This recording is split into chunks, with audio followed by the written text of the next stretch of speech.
business books of all time. Please help me extend a very warm Mount Pleasant, South Carolina, East Cooper Republican Club to U.S. presidential candidate Donald J. Trump.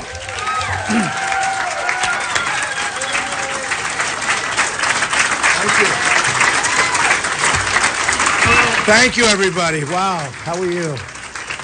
Thank you very much. Great honor. Please sit down. We'll have a little fun. It's going to be an interesting 4 or 5 days, right? We love South Carolina, though. I know so many people here, and great people, great people. So a big decision is going to be made over the next little while, and we've been doing very well. We did so well up in New Hampshire. We were very proud of it. And you talk about great people. That's another group that was really spectacular. They went out and voted in record numbers, and I won in record numbers. And my whole theme is Make America Great Again. You know, we're going to make America great again. We're going to, in terms of you folks with your ports and everything else that we're talking about, we have to open up trade. We have to open it up really good. But, you know, China puts barriers on trade. A lot of people don't even know that. They have no clue.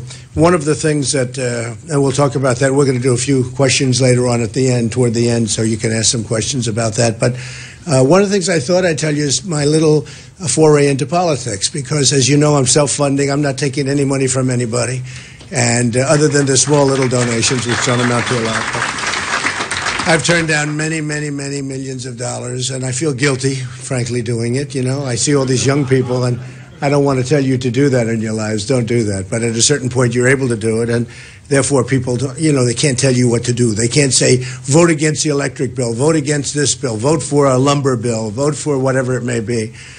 But when you look at guys like Ted Cruz, he's taken so much money from so many different people. I mean, he's totally controlled 100% by different industries, like Big League. Bush, the same thing. Rubio, the same thing. That's where they get their money. And they will be totally controlled, and there's not a damn thing you're going to be able to do about it, and you'll never understand it. You'll never know it. But I understand it, I guess, better than anybody. Don't forget, I've been on the other side for most of my life. And on June 16th, I announced I was going to run for president, so I became non-establishment very quickly, believe me. Very, very quickly.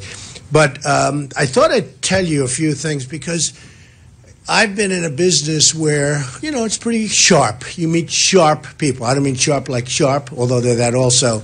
But you meet people that really go to the edge. But I've never met people like politicians. They are the most dishonest people I've ever met. And no, really. I mean, really. And I think, Jeb is just Jeb. But this guy, Ted Cruz, is the most dishonest guy I think I've ever met in politics. He will say, like, for instance, many of you have heard my speeches. You see them on television. My whole thing is, we will repeal and replace Obamacare. So he comes out today and says, Donald Trump loves Obamacare. Now, what am I going to do about it? I'm going to say, we got 4 days left. So he says, Donald Trump. He took an ad. Somebody just said he's putting up an ad that I'm pro-choice. No, I'm not. I'm pro-life. But he took an ad. Donald Trump is pro. Well, but so now you say, now how do you, because Fox just reported, well, Cruz said he's pro this and he's pro that, and everything's the opposite. Now, nobody's stronger in the Second Amendment. You've heard me talking about California. You've heard me talking about how if Paris would have the strongest gun laws in the world, if they had guns on the other side with the bullets flowing the other way. Most of you have heard a lot of the things I say. I say it constantly. I am the strongest person for the Second Amendment, the strongest of the group, okay? But Cruz just said, I think he's an unstable person. I really do. He just said, Donald Trump does not like the Second Amendment. I said, the Second Amendment is my whole thing. And I have more support from the police. Even now, today, I get greeted by the police, and they really love Trump because I'm the strongest for the police. And, so the Second Amendment to me is very important. So this guy comes out and says, I don't like the Second Amendment. He says, pro-choice. So you really have to understand, we have to get the word out, because what they do is they lie, and then they apologize, like he did to Carson. What he did to Ben Carson in Iowa was a disgrace. Affected me, too, because he got those votes. If I would have gotten those votes, I could have won. Probably would have won. But he did a couple of things. He did voter violation forms. Did you see that? Voter violation. And it looks like it's coming from the Internal Revenue Service. Such an official. And it said, you are in violation, Essentially, if you vote for Cruz, you'll be okay. And I said, man, that's a fraud. And nobody even mentioned that. What he did to Ben Carson was despicable. He said he was out of the race. He was quitting. Vote for, they took, because this caucus system is not the greatest, in my opinion, in all fairness. Caucus system is, I don't think it's great. But what they do is they take him, they say, Ben Carson is out of the race. Please come with us. You can vote for Ted Cruz. They have people bringing him over there. Because, caucus, you sit around for a while, you talk. And thousands of people were convinced. In fact, they said on Bill O'Reilly that if 3 or 4 people from each precinct would have been convinced to go that way, then Trump, would have won the election. I would have won in Iowa. Not that I came in second. I got almost the same number of delegates. Not a big thing. But it's a defraud. But I have to tell you, of all the politicians I've met, even Rubio, who has his own issues, but even Rubio, the other night in the debate, he said the guy's a liar. I've never heard a politician call another politician directly a liar. Now, I'm sure it happens. But Rubio is sort of, he's a calm sort of a guy, especially when he's under pressure. Then he gets real calm. But he actually called, he understood that. This guy right there. But he actually called Ted Cruz a liar. He is a liar. So what happened, I just get out of the car, and Fox said that Ted Cruz said all of these, they're exactly opposite. Now, here's what happens. He apologized to Carson after the event. What good does it do? Carson said, yeah, but I lost all those votes. And he apologized to him after the event. Should have apologized to me also, because, frankly, it would have won, but it doesn't matter. But he apologized. He said, I'd like to apologize to you, Ben. The election's over. Now, what they should do, if Iowa had any guts, the people from the Republican Party, which they don't, they should disqualify him from winning Iowa. I really mean it. Because what he did was a fraud. So they should disqualify him from winning Iowa. So I just wanted to tell you I'm pro-life. I just wanted to tell you I'm the strongest person on the stage for the Second Amendment. Other things, I guess he's going to say, just take whatever I say and just sort of go in reverse because... So his whole deal is he will lie. And by the way, these are lies. He will lie. And after the lie takes place and after the election's over, he'll apologize. Oh, thanks. Oh, that's so nice. Maybe he'll write a letter because I don't think you have the guts to apologize to my face. So that's the story. So I just wanted to tell you, I've never seen anything like it. So very strong on Second Amendment. One thing with Ted Cruz, I'll say, during the previous debate, they talked about waterboarding. And he couldn't answer the question. He was fumbling and mumbling and stumbling. And he couldn't answer because he was afraid of because he thought waterboarding was tough. And he didn't know how to answer the question. You can see it. You can get a transcript or see it. You have to see it to really understand it. Then they went to me and they said, what do you think? I said, I think waterboarding is not tough enough. I'd go a step beyond waterboarding. Okay? I gave a very fast answer. So Ted is very weak on immigration. He's extremely weak on illegal immigration. If it weren't for me, you wouldn't even be talking about illegal immigration now, just so you understand. You wouldn't even be talking about it. And the reason I go on and tell you about this, because who the hell wants to take $2 million worth of commercials when I have enough cameras back there that can get the word around? Will you please get the word around? For $2 million, I can probably almost get the word out. But it's always tough to fight a guy when he just goes and says whatever he wants to say. But he's very weak on illegal immigration, very, very weak. He was an amnesty guy, 100%. He said it. I mean, he was an amnesty guy. But he's probably, in a certain way, the weakest on illegal immigration, although I would save that for Jeb Bush, who I don't think is going to do very well, even though his brother's coming into town, which is, of course, lovely. Ever ask yourself why his brother went silent for all these years? No, don't ask yourself that. But his brother's coming in, and it's nice. I mean, frankly, I think he should have used his family a long time ago. I think he would have done better. I told him, I said, why don't you use the last name? You'll do better. Believe me, it's better than a hyphen. It's better than exclamation points. So I just want to say that when it comes to the other candidates, we will do a job. I'm not influenced at all by anything having to do with money. When I have to tell Ford, you got to move back. We're not going to let you do this. When they build a $2.5 billion plant, no special interest group, and believe me, I know most of them. They're great. They do a great job. You know, Donald, we'd like $1 million for a month, and we think we can convince them to do what you want to do. These guys are fantastic, but no good, no good, no good for the country. I'm working for you. I'm not working for any of these people. And we have to do that. We have to do that. I actually said something, because I've turned down tens of millions. Jeb raised $148 million. Rubio raised many. And take a look at who some of Rubio's donors are, by the way. Take a look at Ted Cruz's donors. I mean, that's a who's who. You take a look at the issues. You take a look at, as an example, the gay marriage issue. And then take a look at who his donors are. Ted Cruz. Go ahead, do it. He talks about it. Take a look at what he said about gay marriage when he was in the law offices in Manhattan, and what he said under a microphone when he didn't know the microphone was working, or somebody had their cell phone on. You take a look at what he said. Well, they're politicians. That's what they are. They're politicians. But I never realized, because I've always known politicians are, not so hot. But when you see it from this side, and I've heard complaints about this over the years, but I've never seen one like Ted Cruz. I've heard complaints about this over the years, that they're extremely dishonest, they'll say anything. But I've never seen it this way. I would say that we have a couple of others, but they're really not in the same category, real liar. And then the worst is holding up a Bible all the time, talking about how you're willing to lie about anything, and then you hold up a Bible. It's no good. To me, it's no good, and I think that's why I'm doing better with evangelicals than he is. Nationwide, I'm leading with evangelicals. As you know, I'm Christian, I'm Protestant, I'm Presbyterian to be exact. And I will tell you, Christianity is being chopped away at. Chop, chop, chop. And some of the things I've said, about Muslims, and we have to find out what's going on, and we have to find out what's going on.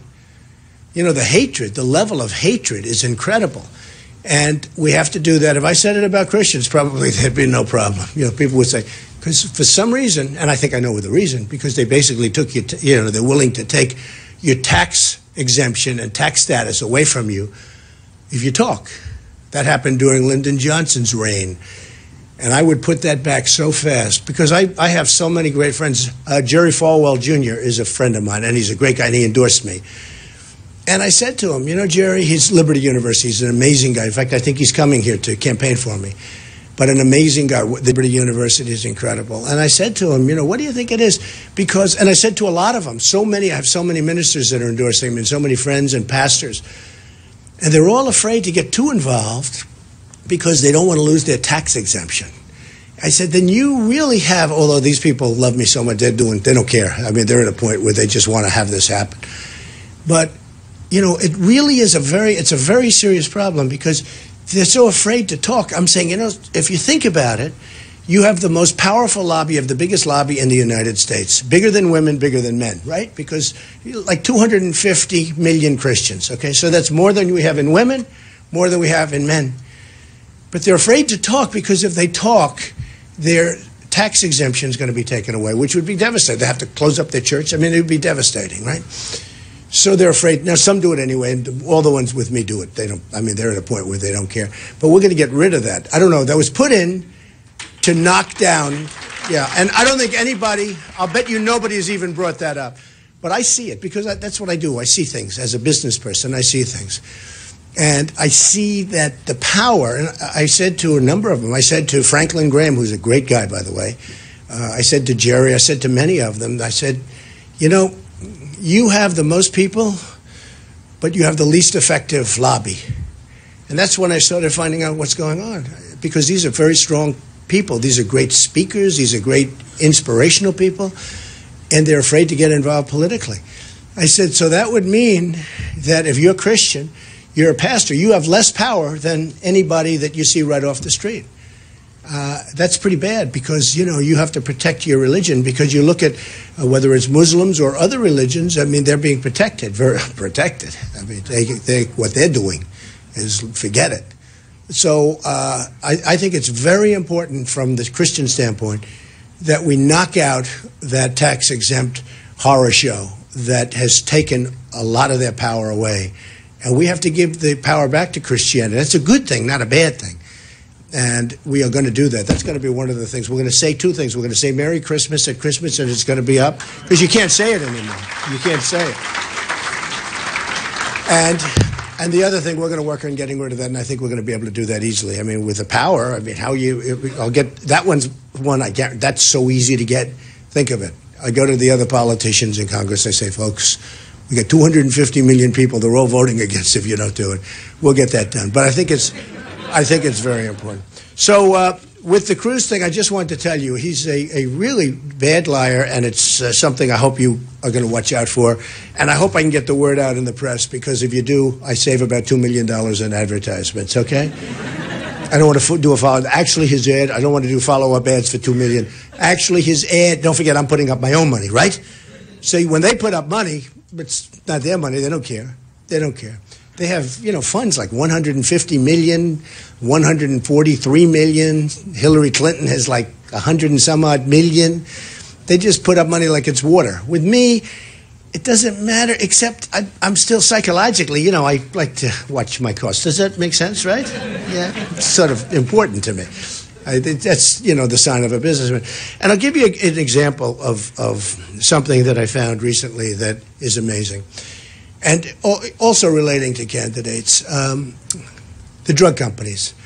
A friend of mine, a doctor, he's a member of one of my big projects and clubs, comes in, sees me, he goes, Donald, the United States government doesn't negotiate the cost of drugs.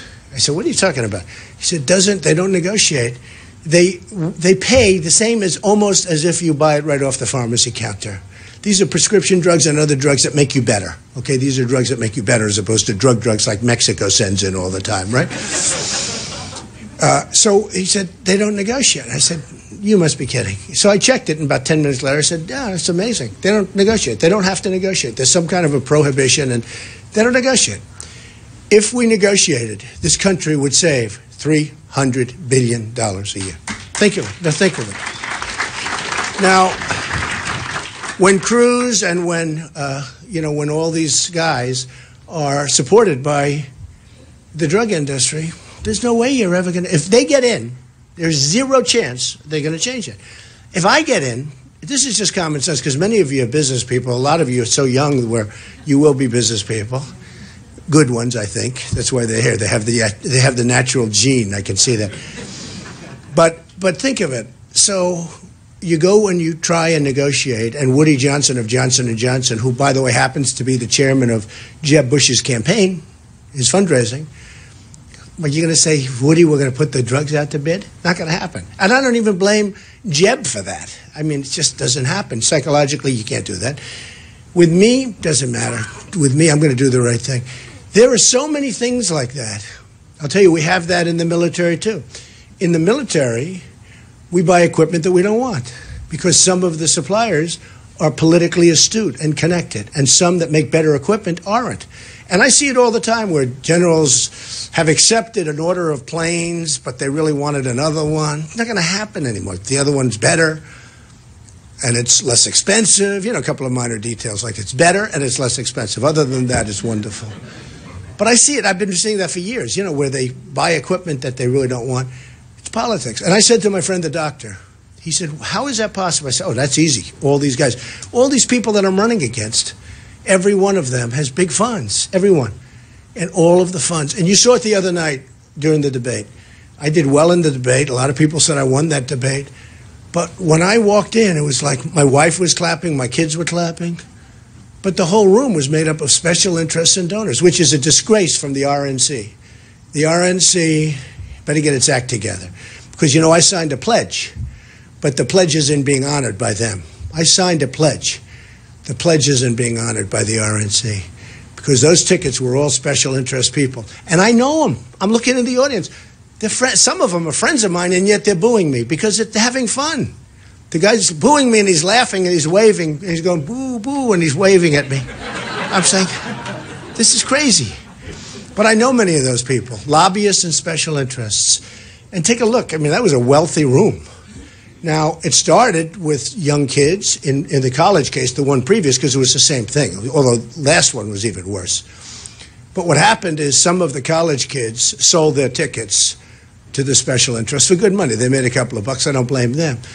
But the RNC does a terrible job, And just remember what I said. Remember in this room. I signed a pledge, but it's a double-edged pledge.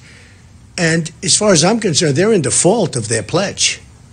when they do that. So I walk on, and people say, I think I made the best points, and I'd make a point, and I walked in, I gave two great judges. Oh, that was another thing Cruz just said. Donald Trump is going to appoint liberal judges. Liberal judges. I mean, in fact, Keith just said that. He said, it just came over Fox that Cruz said that Donald Trump will appoint liberal judges. Now we got 3-4 days to go. How do you fight that? It's a total lie. I am going to appoint, in fact, I had mentioned, as you probably saw, I mentioned a couple of names during the debate. And they were very conservative people, highly thought of, and I got actually very good marks for it. But I mentioned some names during the debate of very serious conservative people, judges, highly respected. And, you know, I would think of those two, but I think of others. And I will be appointing. But, you know, what do you do when somebody says on television he's going to appoint liberal judges? Now, if I'm watching that, I'm going to say, oh, Trump's going to appoint liberal judges. I'm not going to vote for Trump. We got to be very smart. We got to be very careful. You got a very unstable guy in Cruz. He's nuts.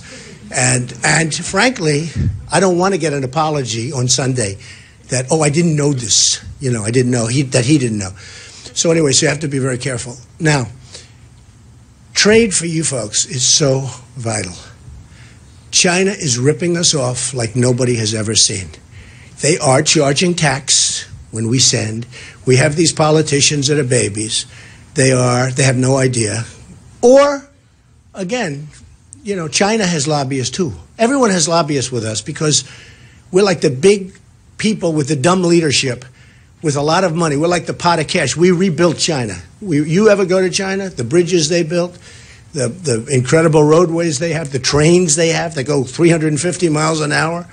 Our trains are still the old trains, chug, chug, chug, chug, breaking down all over the place. I mean, you ever see the Chinese trains? They have trains you wouldn't believe it in different parts of Asia.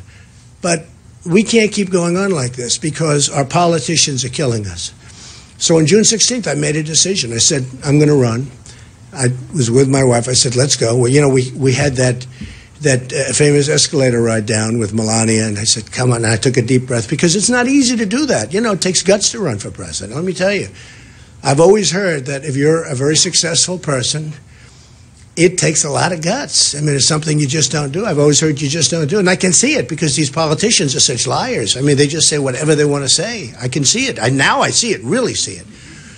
You know, it's funny, in New Hampshire, they left it alone a little bit because they figured, well, maybe this can't be happening because nothing like this has ever happened. Tell you what, we have a movement going on. In Tampa the other day, we had 15,000 people. We had to send away 5. We had 20,000 people. And the place was incredible. Same thing everywhere we've gone. No matter where we go, Dallas, we have packed houses, and I mean stadiums. This is just a group of local, wonderful businessmen, Republicans, but with a wonderful leader. Where's our leader? Here, look at that guy, handsome guy. You do have a good leader. But we've got a movement going on here that's special, and we want to get there. And to what, South Carolina is going to be so important because if we win South Carolina, we're going to run the table. I said last week, I said if we win New Hampshire, we're then going to go to South Carolina, and I think we're going to win because we're, you know, pretty high up in the polls, but you never trust them. And you don't know what's going to happen because there's such shenanigans with these politicians. But if we win South Carolina, we're going to run the table, and we're going to make America great again. We're going to make great deals now. We're going to make deals where China right now is making they have a trade deficit, $500 billion a year. Think of it. $500 billion. It's 505 to be exact. That's our deficit with China. What kind of a thing is this? You can't have a country like that. Then we have the border. We have the border. And by the way, Japan is smaller numbers, but, you know, the same thing. Just unlimited money. You almost say, how did we do this for so many years? You know, how do we keep losing on every deal? Vietnam is a new one. Mexico's a disaster. Mexico's a disaster. Mexico is the new China. Will be smaller, but it's a new China. They're taking so many businesses. Carrier just announced they're moving to Mexico. You saw that. 1,400 people. And it was sad. Somebody was taking probably a phone video, you know, one of the employees, and everybody was crying and upset. They announced, sorry, we're moving. They're going to sell air conditioners. They're going to make them in Mexico and sell them here. What do we get out of it? So I said, because I'm a businessman, I have a natural business. Somebody said, oh, that's bad for free trade. Well, let me tell you something. What I would do, very simple. You're going to do that? That's fine. Go to Mexico, enjoy yourself. But when you sell your product, you're going to pay a tax coming across the border. You're not going to, because that's it. That's it. Now, some stupid people, like some of the people we're running against, will say, oh, he's not a free trader. I'm a free trader. It's got to be fair. It's got to be fair. I do believe in free trade. But with China, it's the same thing. I mean, they sell their stuff, no tax, nobody even talks about it. I have friends that manufacture stuff. They can't get anything into China. It's impossible. They say, when we do, we have to pay a massive tax. I had a guy from China bought an airplane. He couldn't get it back in because the tax was so great, made here. Couldn't get the airplane back in because the tax was so high to get it back in that he had to sell it in the United States. He lost a fortune. China is killing us. Japan is killing us. Vietnam, new one, killing us. Every single country, practically, that we do business is killing us. And the reason they're killing us is that we have political hacks negotiating with the smartest negotiators in the world. China has their smartest people negotiating these deals. We have people that are the best. We have the best. We have the greatest business people in the world in this country. Nobody asked them for advice. Carl Icahn endorsed me. He's believe me. If I said, Carl, do me a favor, watch the trade with China. He doesn't want money. You just go to lunch and enjoy yourselves. It'll all work out. But we have the greatest business people in the world. And we don't use them. We use political hacks. People that got their job because they made contributions and people that just want to do it for fun. We're losing a fortune. I mean, we have Carolyn Kennedy negotiating for us in Japan. Carolyn Kennedy. In fact, she doesn't even know how she got the job. She was on 60 Minutes. How did you get the job? Well, I asked for it. What had happened? I just wanted a job. Did you ever see that 60 Minutes? It was a couple of months ago. She said, I just wanted a job. And in Japan, the ambassador to Japan, she's the ambassador to Japan. No, zero experience, believe it or not. I mean, she's Kennedy, but she's got some natural experience, I guess. But zero experience. But she said, no, I asked for a job. And what happened? Well, they said, would you like to be ambassador to Japan? She said, you're kidding. You're kidding, are you? So she couldn't believe it. She got the job. Now she's being wooed and, weaned and wined by Japan. And they're just ripping us. I mean, they are ripping us. You have to see what they're doing over there. You have to go get 60 Minutes on Carolyn. And I like her. You know why? Because my daughter Ivanka likes her, right? Ivanka likes her. So if Ivanka likes her. But I don't care about liking her. I couldn't care less about liking her. So we are going to do things that are great. We are going to make our country great again. We're going to make it rich again. A woman came up. She said, oh, that doesn't sound... I said, look, we owe $19 trillion. The budget deal they signed a couple of weeks ago, was a disaster. They call it the omnibus. That allows all of the migrants to come in. That allows all sorts of illegal immigration. That allows all these things that Obama wants. It's funny. Obama's a terrible, terrible negotiator. The Iran deal is the worst deal I've ever seen negotiated. But he's a great negotiator against the Republicans, isn't it, Joe? Gets everything he wants. So with that, I will just tell you, we'll take some questions, and it's a real honor being here. It's a fantastic group of people, okay? Thank you.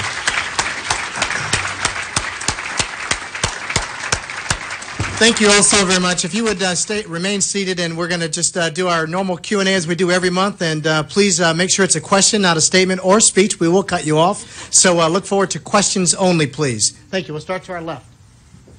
Please. Good afternoon. My name is Julio Avendano, a small business owner here in Charleston. Good. Thank you. Honored to be here. Thank you for coming to our lovely town. Sir, what do you plan? I see all these big plans for global positioning. What do you plan for our small businesses here? Okay. Well, one of the things we have to do for small business, because I have so many friends that are small businessmen, we have to get rid of the regulations. You're getting killed with regulations. You can't breathe with them. And that includes farmers, but you can't breathe with them. And I see it too as having a big company. The regulations are insane. And we're going to get rid of regulations. We're going to open up the banking system. We don't have a banking system because the regulators, all these guys that are making $40 million a year running banks, they're not really running the banks. The people running the banks are the regulators. You ever see, I always get a kick out of it. They pay, the head banker gets $50 million, and they're always settling for $9 billion, $8 billion, $7 billion. You know, when you're getting paid $50 billion and $50 million, right, you're supposed to not settle. You're supposed to win cases and not pay anything. And I say, why do you always settle? You know, one particular bank, every time. And, you know, when you settle, they sue you immediately after that because it's called a sitting duck. When you settle, right, Henry, you know about this stuff. He's a government guy. If they get guys that settle, you get them again, right? Again and again and again till they have no money left, and that's the end of it, right? But, you know, it's true. When you have these settlers, and you'll have a banker makes $30 million, $40 million, $50 million a year, then they'll settle a case for $2.9 billion. In fact, I often wonder when I see all these settlements, where do they get all this money? But they settle a case for billions and billions of dollars. And you'd think when they get that kind of money, they would fight the case, not settle the case. I would fight it. Maybe I'm wrong. I mean, I don't know. But I would certainly fight the case. We're going to get rid of regulations, big league, and we're going to open up the banking. Because there's such fear in banking about making a bad loan that the only people they'll loan money to is like me. And okay, so here's the thing. If you have a lot of money, they'll give you all the money you want. If you don't have money, they won't give you any money. But the people that have all the money, I don't need loans. The people that have all the money, those are not the people that are going to really create the jobs right now. You know, they're not. You have great people out there that have great ideas, great companies, great everything, going to be good. And there's always risk, but they can't get money, and they would be job producers. So Dodd-Frank, we have to get rid of. We have to get rid of it. And honestly, we have to get rid of the regulators. The regulators are running the banks. The bankers can run the banks. Yes, sir. The healthcare? Yeah. So what happens with healthcare is, just so you understand, we'll make it very strong because, again, another commercial going up that Trump, every single week and every day that I make a speech, I say, we will repeal and replace Obamacare. Okay, so it's going to be gone. Now, we will go with a system of healthcare savings accounts, which are good, which I think everybody in this room would like. But one of the really important things is we have to get rid of the artificial lines around each state because you don't have bidding. Now, the reason you don't is because, again, the same thing. You have the insurance companies taking care of all the guys that are on the dais with me and on the other side, too, the Democrats, okay, just as much. So what happens is they take care of them, and they would much rather have New York State or, as an example, any place. They'll rather have 100% of a state than have the right to compete all over the nation. They're very satisfied having a monopoly, okay? That's the problem. So we have to get rid of that. They can't get rid of it because the politicians are all taken care of by the insurance companies, all right? We're going to get rid of it. Everybody thought last time they were going to get rid of, it's called the lines around the state. So that if I'm in South Carolina and I want to bid, I've got very little competition because people from North Carolina, people from other places can't come in and bid. So what it means is your costs are very high. What it also means is the insurance companies make a lot of money. They're making a lot of money. There are certain people and certain companies making a lot of money with Obamacare, by the way. The premiums have gone through the roof. It's a disaster. It's going to be repealed, replaced. We're going to get rid of the lines. We're going to have private insurance. It's going to be so beautiful. You're going to have your own plan. You're actually going to have your own plan, your own doctor. How about that one? 28 times he lied about it. I said, can you sue him for fraud? He would get it. You will have your doctor. Will you have your plan? You'll have everything perfect. And then it turned out to be not true. The ones that were most angry about that were the Democrats because some of they made it by one vote. And many of those people went only because of that. So he lied, and it was one of those things. Go ahead. How about anything from our Wando High School students here? High school. Oh, good. AP. A big issue on the national stage has been Guantanamo Bay. Right. Got to keep it open. Right. Locally around here, the federal government even looked into putting those terrorists in the North Charleston area. How are you going to protect us from people in the federal government who want to move these terrorists? Well, you don't even have to finish the question. We're not, huh? Our future leader. Yeah, future leader. We're not closing it. First of all, it's very expensive to close. Amazing. I don't know why they said like $1 billion. Only a government could cost $1 billion to close it, but that's what they're saying. Believe me. If I closed it at $500,000, it's closed, okay? $1 billion to close it. But forget that. It's staying there. You're not going to have to worry about these people coming here. You're not going to have to worry about raids being made by all the migrants we're allowing in. And also, it's, from what I understand, it's right next to a children's park and all sorts of other things. I mean, and we allow all these people coming in from the migration, and some of them could be ISIS, could very well be ISIS, and all of a sudden you'll see 500 people doing a charge. I always say the great Trojan horse, perhaps, and they have that. Look at what's going on in Germany. I mean, are you studying this? This is going to be a revolution over there. What she has done is insane.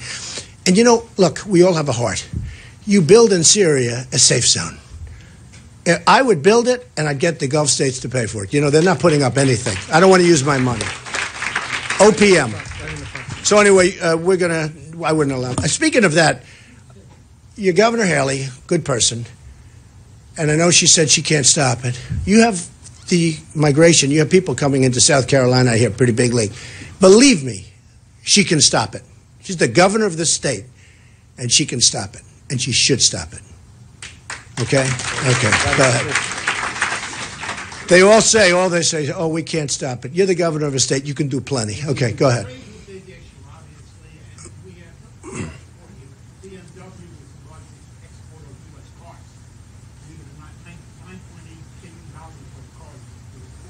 On the other hand, you mentioned Ford and Harry Wolf as far as export. They don't have to see the nice thing they can just drive the cars right over the border. Nobody's even going to check them. In fact, they'll use the illegals to drive them. They'll save some money. It never comes up, and yet the only thing we get back from Mexico is cheap drugs and illegal. Yeah, you get nothing from Mexico. You're not getting anything. Is there any way of changing? Yeah, elect me president. I'll change it fast. Believe me. Believe me. It's so easy. That question, you're a businessman. That question is, it's like you're asking a question you don't even believe you're asking because it's so simple, right? It's so simple to change it. How do they get along? The reason that NAFTA is, all of this stuff exists is because of these politicians, because they're all taken care of through campaign contributions. I mean, probably other ways too that we don't want to know about, but that's why. Okay, go ahead. Mr. Trump, I'm the director of our local Veterans Support Network. Good. With the drawdown of military to three World War II levels, suicides 22 a day. What are some ideas? And also with the $6 million that you raised in New Hampshire, Right. do you think that there might be some use for that right now? Yeah, I'll give you some. I raised, I raised a lot of money. During the one debate, which some people said I should go, other people, actually the veterans love me, but I've given out millions of dollars already and the money's coming in, and we raised a lot of money. I'll give you a check. Give me a name, I'll give you a check if you vet out, right? We have to vet the vets, all right? Okay? Yes. Yes, ma'am. How are you? A little bit closer to home, opiate deaths have increased 118% in Charleston County. You said opium? Opiate. Oh, opium. Okay. In the last 2 years. It's doubled in Berkeley County in the last 2 years. You want to make America great again. You know that takes making Americans great again Right. as well. You have a unique opportunity in North Charleston with some properties that you have that could be used for rehabilitation and Right. addiction recovery. Are you willing to do something? Well, we're looking at it. We do have a property. It's a pretty good. They say it's a good. You're trying to buy it? Oh, how much? How much? Let's make a deal. How much? By the way, we have to stop things from coming in. I'm going to build a wall. Nobody else is building a wall. Believe me, the wall works. And it's going to be a real wall. It's not a toy wall. And we're going to stop things from coming in that are coming in. Okay, fine. Yes, ma'am.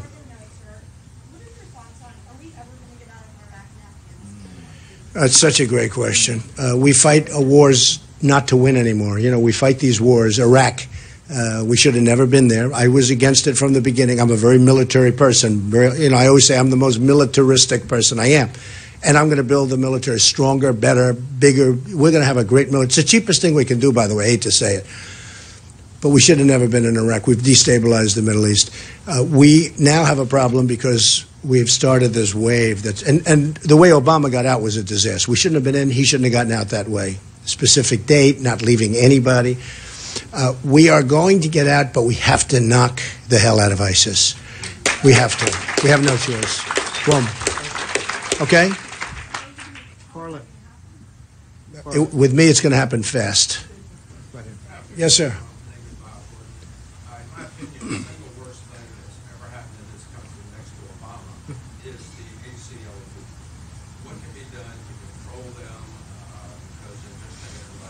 Well, the ACLU, it's a disaster. I agree. I mean, they talk about people's rights, but what they do is, I think they laugh behind, behind closed doors. You got to fight them. You got to fight them. It's a problem, and it's a problem for a lot of businesses. Actually, businesses are having tremendous problems with. You got to fight them. Just keep fighting them. But it's a mood change. The mood in this country is going to change. You watch. If I get elected, the mood in this country is going to change, where they're going to be very easy to beat. Okay. Very good. Yes. Right here in the far right. It's hard for us to see you. But Yeah. go ahead. I'm a very conservative guy. Good. Conservative, I want a smaller government that is less than my life. It's true. In Iowa, you were extolling the virtues of ethanol, which represents a massive government intrusion. You're very, very small. Yeah, very small. It's a small industry, but go ahead. How do you square your support for ethanol with being conservative? Yeah. Well, I feel very important is with energy, we never want to be in a situation, ever, in my opinion, where we have OPEC dictating terms to us like they have almost from the time you were young and I was older than you, but still young, okay? You never want to be in that position again, and we shouldn't have to be in that position again. And I'm very much for energy. I watched it. I watched it when it was $150 a barrel. And we never want to be, our country has come to a halt. And remember this, we're in the Middle East now largely because of oil, even if we don't need it so much anymore. We got stuck in there because of oil. We never want to be there over the energy. It's a very small number you're talking about, but I understand what you're saying. But energy is so important. It's the blood. It's the blood. We never want to be subject to the rule by OPEC again or the equivalent of OPEC again, and we won't be. So I understand exactly what you're saying. Yes, yes, sir. Go ahead.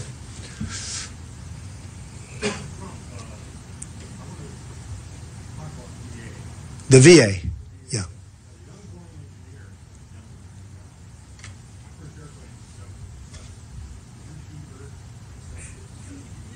$757. Boeing 757? Yeah, nice plane, right? Yeah, that's right.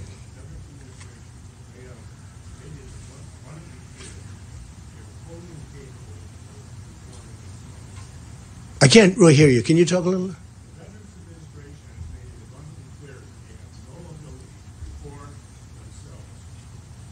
I agree with that. Well, I think they're stealing, but I agree with that.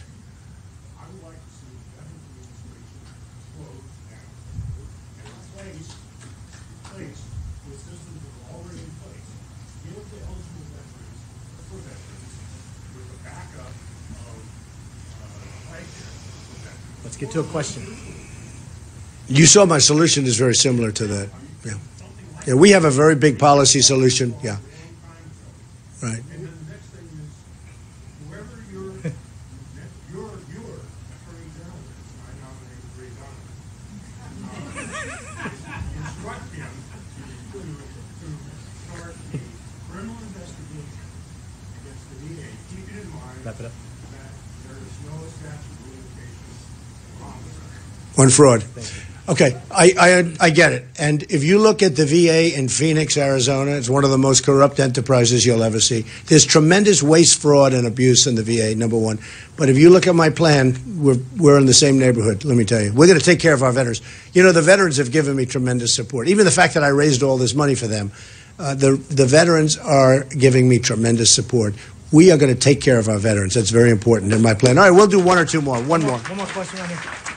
Please, go ahead, ma'am. Yes. Right. I know you're not going to cut it. I'm not going to cut it. Okay. First time that's ever been asked. They were all happy. They're all happy that I'm the only one that's going to save it. Everyone else is going to cut it. That's a very interesting. Look, here's what we're going to do. Thank you. We're going to save our Social Security. We're not doing cutting. We're not doing age differences and all of the things that the other people are talking about doing. We're going to make our country great. We're going to bring our jobs back. We're going to have a vibrant economy again. We're going to be able to afford it. But we're not, you've been paying into Social Security for a long time. And now all of a sudden they want to change it. Not going to happen, okay? It's not going to happen. The second part of your question I refuse to answer right now, okay? Because I don't want to be a Ted Cruz and lie. Standing in the back. But we're going to save it, and you'll be very happy. Standing in the back. Last question. What? Keystone Pipeline. Oh. I love the Keystone Pipeline, but we got to make a better deal. See, here's the difference. It's funny, these guys, these stupid people, they talk about eminent domain. Oh, did you hear that Bush today? He's got eminent domain. He's got private eminent domain in his family all over the place. He says, you've practiced private eminent domain. Two major articles came out like an hour ago that Bush had eminent domain, and oh, it's terrible. His stadium, it's not his, he's not smart enough to do a stadium deal, but somebody in their group. But you know what? It just came out that eminent domain, he took land away from a veteran who was in serious trouble, disability, et cetera, et cetera. And he's talking to me about private eminent. That's what I mean about the politicians. Let me tell you, the Keystone Pipeline will be approved, but we get nothing out of it. If we're going to use eminent domain, and if you look at the Keystone Pipeline, these same people that say Donald Trump and eminent, you see the commercials, Donald Trump, eminent domain, everybody that talks about me, they want the Keystone Pipeline approved. A big part of the prospectus on the Keystone Pipeline is what is eminent domain. Because if you don't use eminent domain, you won't build not only roads, tunnels, bridges, everything. You're not going to build a pipeline. Because the thing has to go from Canada to Texas, I mean, think of it. So you're not going to be able to build it. But here's the deal. So we're giving them the right to do this pipeline. And I like it because it's a lot of jobs and a lot of everything else, although it is taking Canadian, but it's still good. Okay, it goes back to the question about energy. But I want a piece of the deal for the country, okay? Give us a piece of the deal, like 25%. We're making it possible for this company to make a fortune, right? Now, only a business guy, I'm really good at business, believe me. You know, when I put my papers in, people said, man, he's much bigger than we thought, right? Everyone said he'll never file because maybe he's not as rich as they say. Then they said, man, he's got a great company. Okay, I built a great company. Very little debt, tremendous cash flow. Okay, here's the story. With it, that's the American dream, right? But there's a lot of American dreams. Plenty of American. I mean, if you're a great teacher, that's an American dream. If you're a great doctor, it's an American dream. A lot of American dreams. But and believe me, I say this because I have many wealthy friends. They're not happy. I have many friends that are in other professions, like teachers, like doctors, like policemen, like firemen, that they're very happy. So, you know, you tell me who's more successful. Keystone Pipeline. It's going to get approved, but we got to get a piece of the deal for the United States. So when they make all this profit that they're going to make, we get a piece of it. Does that make sense to somebody, right? Okay. Well, I want to thank everybody. This was a fantastic honor, and great people. I'm going to be here for a long time. We're not leaving. I'm staying in a Holiday Express and another Holiday Express, and that's good because I just want clean. If it's clean and has a decent bed, I'm happy, okay? I just want clean. Clean is number one, and decent bed is a long distance number two, okay? But clean is number one. So I'll be here for 5 days, and I look forward to it. And I hope you can go out to vote. I hope you can tell all of your friends what dishonest people these politicians are, that they're liars. They're really liars, especially Ted Cruz. He's a absolute disgusting liar.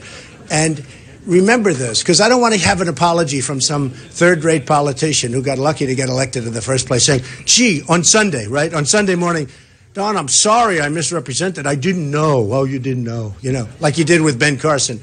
So get out there, spread the word, spread the truth. We will make America great again, greater than ever before. I'm telling you that, okay? Thank you very much.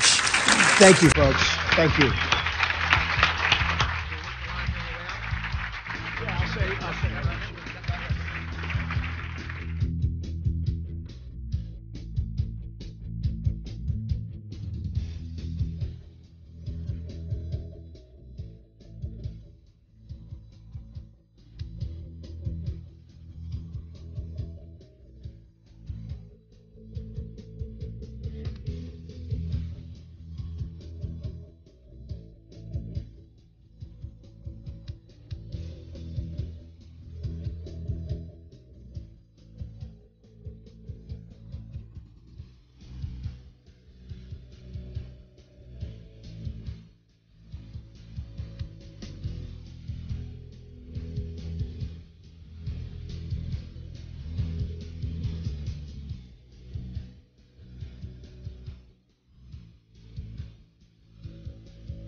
All right, I want to thank everybody for watching, and we'll stay with this shot for as long as we can.